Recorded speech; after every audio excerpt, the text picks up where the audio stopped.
हम छोटे मझोले व्यापारी करें क्या? दाल मूली की दुकान खोल लें हम लोग भी। बड़ी बड़ी चुनाव रैलियों में क्यों नहीं पाबंदी लगाई जा रही है? मंत्रियों और नेताओं के लंबे लंबे काफिले चल रहे हैं, उस पर पाबंदी नहीं लगाई जाए। बड़े बड़े नेता 50-50 की संख्या में गाड़ियां लेके कोई बनाता है, कोई पॉलिश करता है, कोई मरम्मत करता है, कोई धुलाई करता है, कोई छिलाई करता है, कोई नग जड़ाई का पालन पोषण कैसे होगा? इसका कोई रास्ता वो बताएं। हम तो उसे समाधान चाहते हैं मोदी जी से।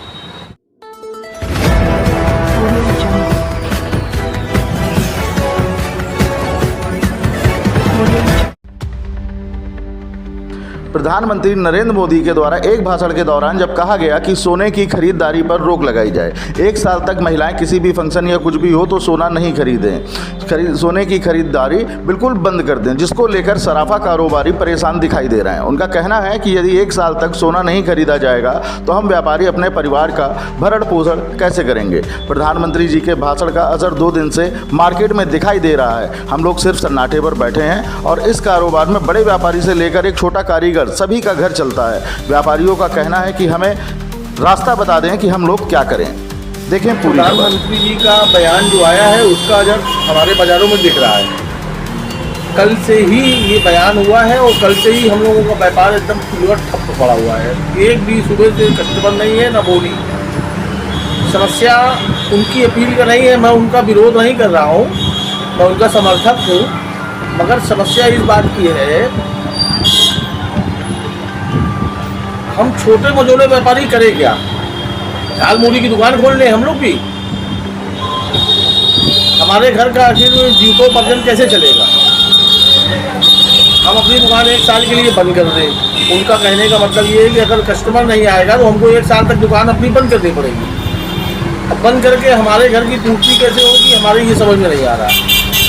और बड़ी बात तो ये है कि इतना बड़ा शपथ ग्रहण समारोह होने जा रहा है, उस पर पाबंदी क्यों नहीं लगाई जा रही है? बड़ी बड़ी चुनाव रैलियों में क्यों नहीं पाबंदी लगाई जा रही है?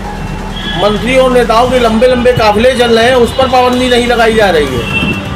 आप तेल के लिए आप आम जनमानस से कह रहे हैं, बड़े बड़े नेताओं से नहीं बोल रहे हैं। बड़े बड़े नेता 50-50 की संख्या में गाड़ियां लेके रैली निकाल रहे हैं जीतने के बाद। अपना परिचय दे दीजिए। मैं अनूप वर्मा, महामंत्री प्रयाग जिलाध्यक्ष हूँ उत्तर प्रदेश उद्योग व्यापार मंडल का। प्रयागराज जिला महानगर उद्योग व्यापार मंडल का जिलाध्यक्ष जिला हूँ। ये चिंताजनक बात है कि मोदी जी ने तो कह दिया कि न खरीदें, लेकिन 1 साल हम लोग करेंगे क्या? घर बैठे रहेंगे, दुकान बंद कर देंगे। एक ही काम तो है नहीं दुकान में, तो हम लोगों से कारीगर भी बहुत जुड़े हुए हैं। कोई बनाता है, कोई पॉलिश करता है, कोई मरम्मत करता है, कोई धुलाई करता है, कोई छिलाई करता है, कोई नग जड़ाई करता है। अगर हम 1 साल अपनी दुकान में सेल ऑफ नहीं करेंगे तो कैसे दुकानदारी लोगों की चलेगी और परिवार का पालन पोषण कैसे होगा? इसका कोई रास्ता वो बताएं। हम तो उसे एक समाधान चाहते हैं मोदी जी से कि कोई रास्ता बताओ ना। उन्होंने कहा कि पेट्रोल ना इस्तेमाल करिए, डीजल ना इस्तेमाल करिए, गैस ना इस्तेमाल करिए। सारा काम तो ज्वेलरी का गैस से हो रहा है, जुड़ाई का लेकर, जुड़ाई से लेके पॉलिश सब सारा काम ज्वेलरी का गैस से हो रहा है। अगर गैस हम बंद कर देंगे इस्तेमाल करना तो काम कैसे चलेगा?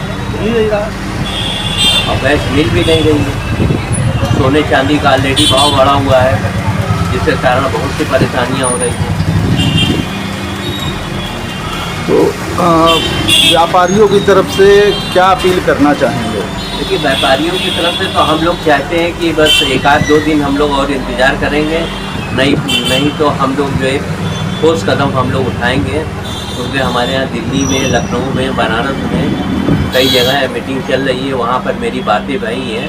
1-2 दिन के अंदर डिसीजन आ जाएगा कि आगे की क्या कार्रवाई होगी। जैसे जब जीएसटी लागू हुआ था 1923 में, तो उस समय 45 दिन दुकान हम लोगों की बंद थी। अगर इस पर कोई समाधान नहीं होगा तो हम लोग अनिश्चित काल के लिए अपनी मार्केट को बंद करेंगे।